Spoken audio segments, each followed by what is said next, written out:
아니, 난 괜찮아. 정말이야. 서지우는 희미하게 웃으며 자신을 걱정스럽게 내려다보는 여동생 지아의 손을 잡았다. 사고 이후 처음으로 짓는 미소였지만 어딘가 위태로워 보였다. 판교 테크노밸리의 야경이 통유리창 너머로 아스라이 펼쳐져 있었다. 얼마 전까지만 해도 저 불빛 중 하나가 자신이 밤낮 없이 열정을 쏟았던 AI 윤리연구소 넥스트 AI의 사무실이었다. 국책 프로젝트 에테르의 최종 발표를 코앞에 두고 모든 것이 완벽해 보였다. 인간과 공존하는 AI, 그것이 지우가 꿈꿨던 미래였고 그 꿈이 손에 잡힐 듯 가까워졌다고 믿었다. 정말 괜찮은 거 맞아, 언니? 지아의 목소리에는 여전히 불안감이 가득했다. 며칠 전 지우는 자신이 개발한 자율주행차 이카루스의 최종 보안 테스트를 위해 단독으로 야간 주행에 나섰다가 의문의 사고를 당했다. 차량은 마치 보이지 않는 손에 조종당하듯 통제 불능 상태에 빠져 인적이 드문 외곽도로의 절벽 아래로 추락했다. 지우는 심각한 부상을 입고 의식불명 상태에 빠졌었다. 그럼 나 서지우잖아. 이 정도 일로 무너질 것 같아? 지우는 애써 밝은 목소리를 냈지만 밤마다 반복되는 악몽과 사고 당시의 파편적인 기억들은 그녀를 끊임없이 괴롭혔다.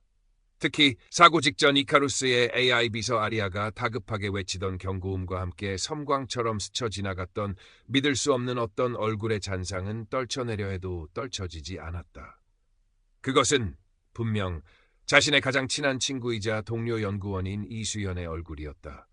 아니야, 그럴 리 없어. 수연이가 왜? 지우는 고개를 저었다. 수연은 대학 시절부터 자신과 모든 것을 함께했던 가족이나 다름없는 존재였다. 에테르 프로젝트 역시 수연과의 협업이 없었다면 불가능했을 것이다. 그런 그녀가 자신을 해치려 했다는 것은 상상조차 할 수 없는 일이었다. 하지만 마음 한구석에서 피어오르는 의심의 씨앗은 걷잡을 수 없이 커져만 갔다. 지우가 혼수 상태에서 사경을 헤매던 며칠 동안 시간은 그녀의 편이 아니었다. 병실 침대에 누워 생과 사의 경계를 넘나들던 순간 지우는 기이한 경험을 했다. 끝없이 펼쳐진 빛의 터널, 그 끝에서 젊은 시절 모습에 돌아가신 어머니가 희미하게 웃으며 손짓하고 있었다. 아직 올 때가 아니란다. 내게는 아직 해야 할 일이 남아있어. 어머니의 목소리는 바람처럼 귓가를 스치며 멀어져 갔고 그 순간 지우는 강렬한 빛과 함께 온몸이 아래로 빨려 들어간 듯한 느낌을 받았다. 그리고 어렴풋이, 아주 어렴풋이 자신을 둘러싼 어떤 거대한 음모의 실체를 본 것 같았다. 그것은 마치 복잡하게 얽힌 코드 덩어리처럼 수많은 정보와 관계들이 뒤엉켜 만들어낸 하나의 거대한 아기처럼 느껴졌다. 정신을 차렸을 때 지우는 병실 천장의 하얀 무늬만을 멍하니 바라보고 있었다. 임사체험.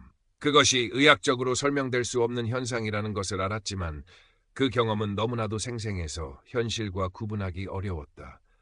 그리고 그 경험은 그녀에게 이전과는 다른 어떤 직관력 혹은 예지력을 남긴 듯했다.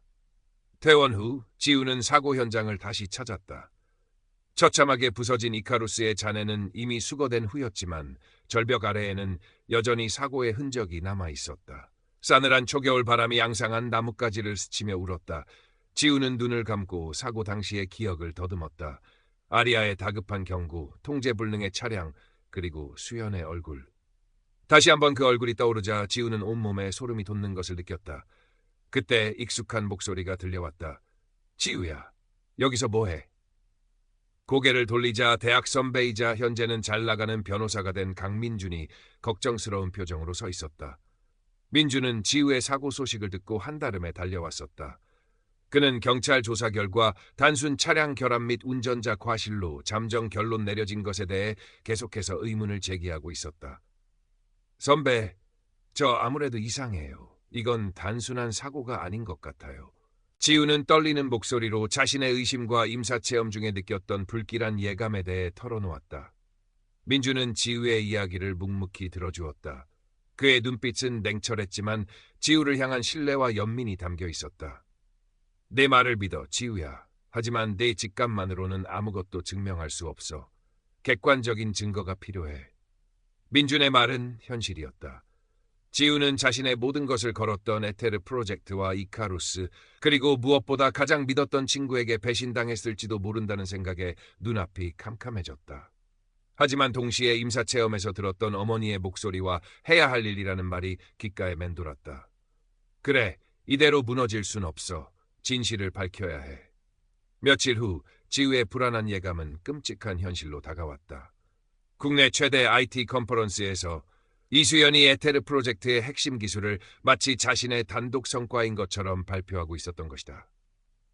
TV 화면 속 수연은 자신감 넘치는 미소와 유창한 언변으로 청중을 사로잡고 있었다. 지우가 혼수 상태에 빠져 있는 동안 그녀는 지우의 모든 것을 앗아가려 하고 있었다. 결국 세상은 결과만 기억해. 과정 따위는 중요하지 않아. 과거 언젠가 수연이 농담처럼 던졌던 말이 섬뜩하게 되살아났다. 지우는 온몸의 피가 차갑게 식는 것을 느꼈다. 믿었던 친구의 배신은 사고의 충격보다 더 깊은 상처를 남겼다. 연구실에서 함께 밤새우며 웃고 떠들었던 기억들, 서로의 꿈을 응원했던 순간들이 주마등처럼 스쳐 지나갔다. 지우는 거실에 놓인 수연과 함께 찍은 사진 액자를 집어들어 바닥에 내동댕이 쳤다. 유리가 산산조각나며 날카로운 파열음을 냈다. 지아는 울부짖는 언니를 그저 말없이 안아줄 뿐이었다. 내가 반드시 밝혀낼 거야. 내 모든 것을 걸고서라도. 지우의 눈빛이 차갑게 빛났다. 그것은 절망이 아닌 처절한 분노와 결연한 의지였다. 그녀는 더 이상 과거의 서지우가 아니었다. 죽음의 문턱에서 돌아온 그녀에게는 잃을 것이 없었고 동시에 반드시 지켜야 할 것이 생겼다. 그것은 바로 진실 그리고 자신이었다. 지우는 민준과 함께 본격적으로 사고의 진실을 파헤치기 시작했다. 가장 먼저 확보해야 할 것은 이카루스의 블랙박스 데이터였다. 하지만 사고 차량은 이미 폐차 처리되었고 블랙박스는 경찰서 증거물 보관실에 있다는 사실을 알게 되었다. 민준의 법률적 도움으로 어렵사리 블랙박스 열람 허가를 받았지만 이미 핵심 데이터는 심각하게 손상되어 있었다. 마치 누군가가 의도적으로 삭제하려 한 것처럼. 이 정도 손상이면 복구가 거의 불가능할 수도 있어. 민준의 말에 지우는 잠시 절망했지만 이내 고개를 저었다. 그녀는 국내 최고의 AI 보안 전문가 중 한 명이었다. 직접 데이터를 복구해보기로 결심했다. 밤낮 없이 연구실에 틀어박혀 손상된 데이터 조각들을 맞춰나갔다. 과거 수연과 함께 밤새 코드를 분석하고 디버깅했던 기억들이 아이러니하게도 지금 이 순간 그녀에게 힘이 되어주고 있었다. 그 사이 이수연은 승승장구했다. 에테르 프로젝트의 성공적인 발표 이후 그녀는 차세대 IT 리더로 급부상했고 각종 언론 인터뷰와 강연 요청이 쇄도했다. 심지어 지우가 입원해 있는 병원으로 보란듯이 문병을 와서는 가식적인 위로의 말을 건네기도 했다. 지우야, 내 목까지 내가 열심히 할게. 어서 빨리 회복해서 다시 함께 연구해야지. 수연의 위선적인 미소를 보며 지우는 속으로 칼날을 갈았다. 그래, 수연아. 마음껏 즐겨도 내 거짓된 성공이 얼마나 허망하게 무너지는지 똑똑히 보여줄 테니까. 데이터 복구 작업은 생각보다 더디고 힘들었다. 지쳐 쓰러질 것 같을 때마다 지우는 임사체험 때 보았던 빛과 어머니의 목소리를 떠올렸다. 그것은 단순한 환상이 아니었다. 그녀에게 살아갈 이유와 용기를 주는 분명한 메시지였다. 그리고 그 경험은 그녀에게 이전에는 없던 예리한 직관력을 선물했다. 복잡하게 얽힌 데이터 속에서 그녀는 마치 길을 찾는 것처럼 본능적으로 중요한 단서들을 감지해냈다. 한편 지아는 헌신적으로 언니를 돌봤다. 밝고 긍정적인 성격의 지아는 언니가 힘들어할 때마다 특유의 유머와 따뜻함으로 위로해 주었다. 언니 이거 봐. 내가 언니 캐릭터 새로 그렸는데 완전 슈퍼 히어로 같지 않아? 악당들 다 물리치고 세상을 구하는 AI 윤리 여전사. 지아는 자신이 그린 일러스트를 보여주며 지우를 웃게 만들었다. 언니의 영적 체험 이야기를 가장 먼저 믿고 지지해준 것도 지아였다. 그녀의 순수한 믿음은 지우에게 큰 힘이 되었다. 시간이 흘러 마침내 지우는 블랙박스 데이터의 결정적인 조각을 복구하는 데 성공했다. 그것은 사고 직전 외부에서 이카루스의 제어 시스템에 불법적으로 접속하려 한 흔적과 그 접속 IP가 가리키는 곳이 바로 이수연의 개인 연구실이라는 명백한 증거였다. 게다가 복구된 음성 파일에는 아리아의 경고음과 함께 아주 희미하지만 분명하게 이제 끝내야지, 서지우 라고 속삭이는 이수연의 목소리가 담겨 있었다. 온몸에 전율이 흘렀다. 이것으로 모든 것이 명확해졌다. 지우는 민준에게 즉시 연락했고 민준은 확보된 증거들을 바탕으로 이수연을 형사 고소할 준비를 서둘렀다. 이수연은 넥스트 AI의 대표이사로 내정되어 화려한 취임식을 앞두고 있었다. 그녀의 성공은 정점을 향해 치닫는 듯 보였다. 하지만 그 모든 것이 한순간에 무너져 내릴 위기에 처한 것이다. 지우는 이수연의 취임식 당일 기자회견을 열기로 결심했다. 단순히 법적인 처벌을 넘어 그녀의 거짓된 성공과 그 이면에 숨겨진 추악한 진실을 만천하에 알려야 했다. 그것이 자신이 겪은 고통과 배신에 대한 최소한의 정의라고 생각했다. 그리고 그것은 임사체험에서 들었던 해야 할 일의 시작일지도 몰랐다. 기자회견장에는 수많은 취재진이 몰려들었다. 지우는 떨리는 마음을 다잡고 단상 위에 섰다. 그녀의 뒤편 스크린에는 복구된 블랙박스 영상과 음성 파일, 그리고 이수연의 해킹 로그 기록이 재생될 준비를 하고 있었다. 저는 오늘 제 친구이자 동료였던 이수연 씨의 거짓된 성공과 그 뒤에 숨겨진 진실을 밝히고자 이 자리에 섰습니다. 지우의 차분하지만 단호한 목소리가 장내에 울려 퍼졌다. 플래시가 쉴 새 없이 터졌고 모든 사람들의 시선이 그녀에게 집중되었다. 이수연의 화려한 취임식이 열리고 있을 바로 그 시각, 또 다른 무대에서는 그녀의 추악한 민낯이 벗겨지기 시작한 것이다. 스크린의 사고 당시의 블랙박스 영상이 재생되자 장내는 술렁이기 시작했다. 통제 불능 상태로 질주하는 차량, 아리아의 다급한 경고음, 그리고 결정적으로 이수연의 목소리가 담긴 음성 파일이 흘러나오자 여기저기서 탄식이 터져나왔다. 이수연의 해킹 로그 기록까지 공개되자 상황은 반전의 여지 없이 명확해졌다. 같은 시각 이수연은 넥스트 AI 대표이사 취임식장에서 화려한 스포트라이트를 받고 있었다. 그녀는 우아한 미소를 지으며 취임사를 읽어내려갔다. 저는 넥스트 AI를 인간과 기술이 조화롭게 공존하는 미래를 선도하는 기업으로. 그때 한 보좌관이 다급하게 뛰어와 그녀의 귓가에 무언가를 속삭였다.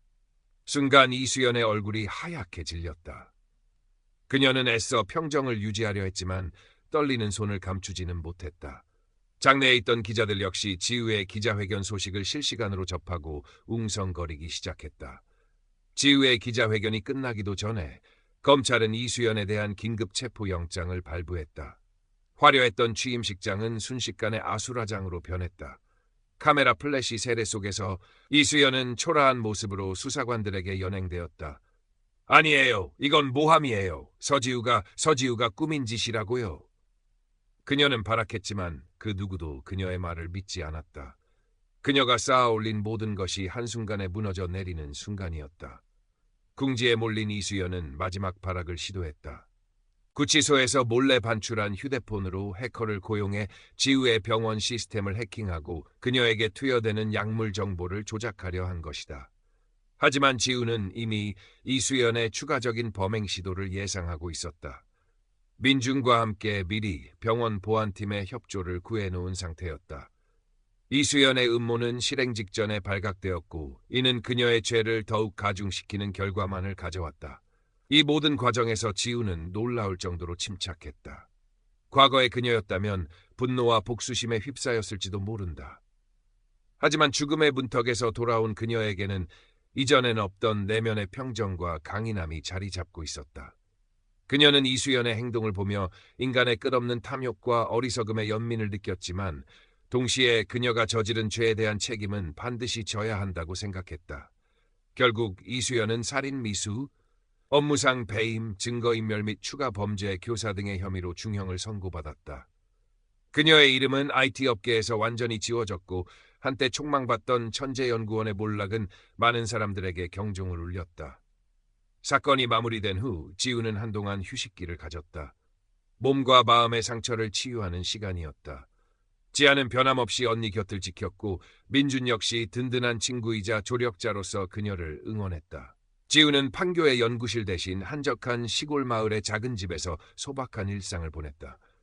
그곳에서 그녀는 자연과 교감하고 자신의 내면을 깊이 들여다보는 시간을 가졌다. 그녀는 더 이상 악몽을 꾸지 않았다. 대신 임사체험 때 보았던 따뜻한 빛과 어머니의 미소가 꿈에 종종 나타났다. 그녀는 자신이 경험한 영적인 세계를 이해하기 위해 동서양의 철학과 종교 서적들을 읽기 시작했고 명상과 요가를 통해 내면의 평화를 찾는 법을 배웠다. 시간이 흘러 지우는 다시 세상으로 나올 준비를 마쳤다. 그녀는 더 이상 과거의 AI 윤리연구원 서지우가 아니었다. 그녀는 자신의 경험을 통해 얻은 깨달음을 세상과 나누기로 결심했다. 그녀는 기술의 윤리, 그리고 인간성의 회복이라는 주제로 강연을 시작했고 그녀의 진솔한 이야기는 많은 사람들에게 깊은 울림을 주었다. 그녀의 첫 강연이 열리던 날 객석은 가득 찼다. 지우는 담담한 목소리로 자신의 이야기를 시작했다. 첨단 기술의 최전선에서 겪었던 배신과 죽음의 공포, 그리고 그 모든 것을 넘어선 영적인 체험과 깨달음의 과정까지. 그녀의 이야기는 때로는 청중들의 눈시울을 붉히게 했고 때로는 깊은 생각에 잠기게 했다. 저는 한때 모든 것을 잃었다고 생각했습니다. 하지만 가장 깊은 절망 속에서 저는 역설적이게도 가장 소중한 것을 발견했습니다. 그것은 바로 제 안에 있는 무한한 가능성과 세상 모든 존재들과 연결되어 있다는 경이로운 느낌이었습니다. 기술은 인간을 위한 도구일 뿐 그 자체로 선하거나 악할 수는 없습니다. 중요한 것은 그것을 사용하는 우리 인간의 마음입니다. 강연이 끝나자 우레와 같은 박수갈채가 쏟아졌다. 지우는 객석에 앉아있는 지아와 민준을 보며 희미하게 미소 지었다. 그녀의 얼굴에는 과거의 아픔을 넘어선 깊은 평온함과 감사가 깃들어 있었다. 그녀는 이수연을 개인적으로 용서했다. 그것은 이수연을 위해서가 아니라 자기 자신을 과거의 고통으로부터 해방시키기 위함이었다. 하지만 그녀가 저지른 죄에 대한 사회적 책임은 분명히 구분했다. 용서는 하되 잊지는 않는 것. 그것이 지우가 내린 결론이었다. 강연이 끝나고 한 젊은 여성이 지우에게 다가와 떨리는 목소리로 물었다. 저도 선생님처럼 힘든 시간을 겪고 있어요. 어떻게 하면 그 어둠 속에서 빠져나올 수 있을까요? 지우는 여성의 손을 따뜻하게 잡아주며 말했다. 가장 어두운 밤에도 별은 빛나고 있더군요. 다만 우리가 고통에 눈이 멀어 그것을 보지 못할 뿐이에요. 당신 안에도 분명 빛나는 별이 있을 거예요. 그 별을 찾는 여정을 포기하지 마세요. 지우의 삶은 계속되었다. 그녀는 더 이상 화려한 스포트라이트를 받는 천재 과학자가 아니었지만 그녀의 목소리는 그 어떤 기술보다 더 많은 사람들의 마음에 희망과 위로를 전해주고 있었다. 그녀는 자신의 경험을 담은 책을 집필하기 시작했고 첨단 기술 시대에 우리가 잃지 말아야 할 인간적 가치에 대한 연구도 계속해 나갔다. 판교의 야경은 여전히 화려했지만 이제 지우는 그 불빛 속에서 새로운 의미를 발견했다. 그것은 단순히 기술의 발전만을 상징하는 것이 아니라 그 안에서 고군분투하며 살아가는 수많은 사람들의 꿈과 열정, 그리고 때로는 아픔과 절망까지도 담고 있는 것이었다. 그리고 그녀는 그 모든 것을 따뜻하게 보듬어 안을 수 있는 더 큰 마음을 갖게 되었음을 깨달았다. 그녀의 영적인 여정은 이제 막 시작된 것이었다.